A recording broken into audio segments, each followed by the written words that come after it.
Now, fear is going to be a player in your life, but you get to decide how much.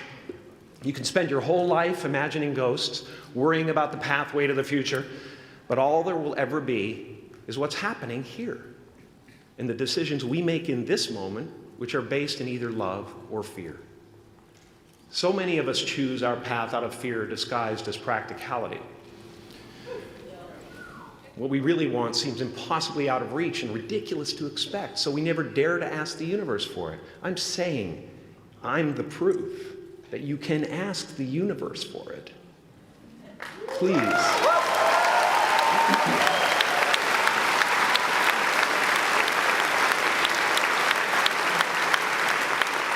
And if it doesn't happen for you right away, it's only because the universe is so busy fulfilling my order.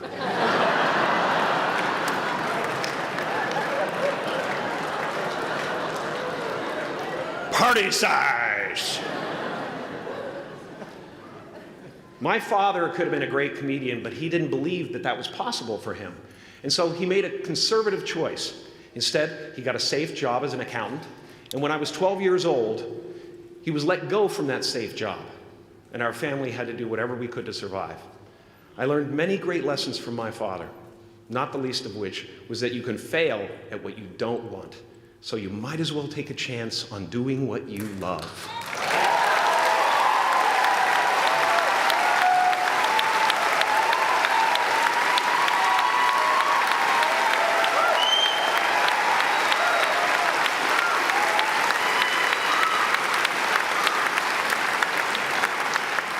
It's not the only thing he taught me, though. You know, I watched the effect of my father's love and humor and how it altered the world around me. And I thought, that's something to do. That's something worth my time. It wasn't long before I started acting up. You know, people would come over to the house and they'd be greeted by a 7-year-old throwing himself down a large flight of stairs. They would say, "What happened?" And I would say, "I don't know. Let's check the replay." I'd go back to the top of the stairs and come back down in slow motion.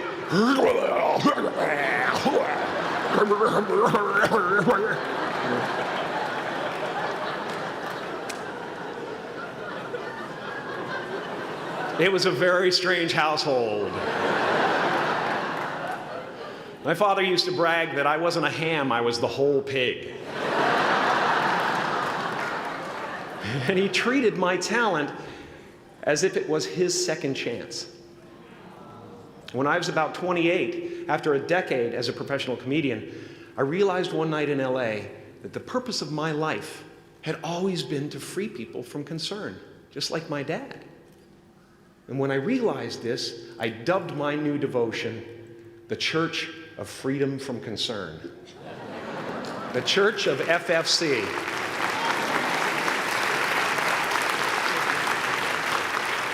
And I dedicated myself to that ministry. What's yours? How will you serve the world? What do they need that your talent can provide? That's all you have to figure out. As someone who's done what you're about to go and do, I can tell you from experience, the effect you have on others is the most valuable currency there is.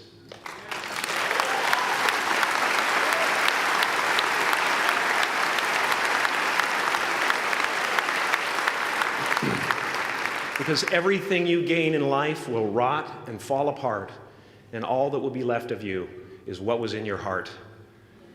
My choosing to free people, from concern got me to the top of a mountain. Look where I am. Look what I get to do. Everywhere I go. I'm going to get emotional because when I tap into this, it really is extraordinary to me. I did something that made people present their best selves to me wherever I go.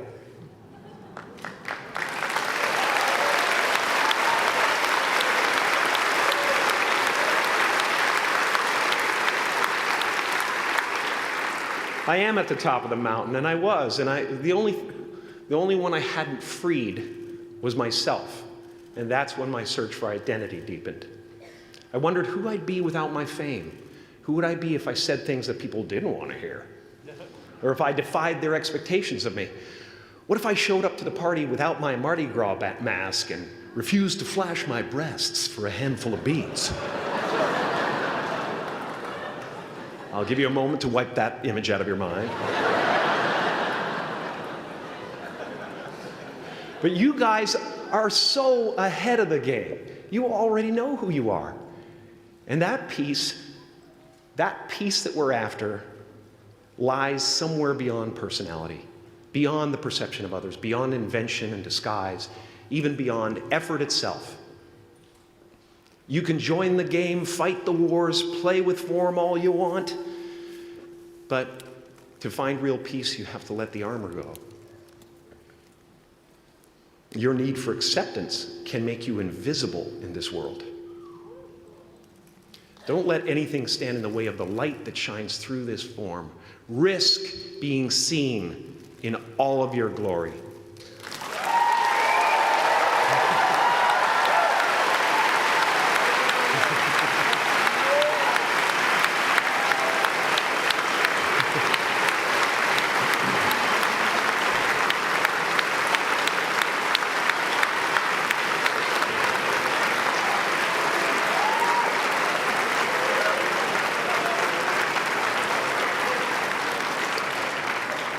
It's not big enough. This painting is big for a reason. It's called high visibility. It's about picking up the light and daring to be seen. Here's the tricky part. Everyone is attracted to the light. The party host up at the top, who thinks unconsciousness is bliss and is always offering to drink from the bottles that empty you. Misery below her. Despises the light, can't stand when you're doing well, wishes you nothing but the worst. The Queen of Diamonds, under him, needs a king to build her house of cards. And the hollow one down bottom there will cling to your leg and say, please don't leave me behind, for I have abandoned myself. Even those who are closest to you and most in love with you, the people you love most in the world, will find clarity confronting at times. This painting took me thousands of hours to complete. And when I was finished, thank you, thousands of hours, yes. I'll never get them back. I'll never get them back. I worked on this for so long. I was weeks and weeks like a madman alone on a scaffolding. And when I was finished, one of my friends said, this would be a cool blacklight painting. So I started over.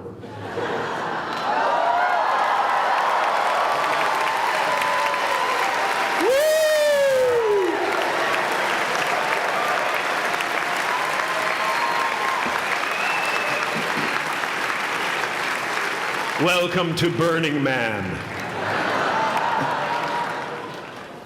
Some pretty crazy characters up there, but better up there than in here. You know, painting is one of the ways, thank you.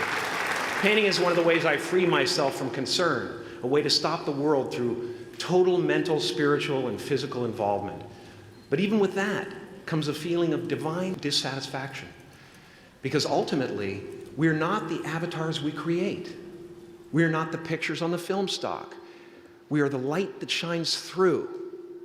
All else is just smoke and mirrors, distracting, but not truly compelling.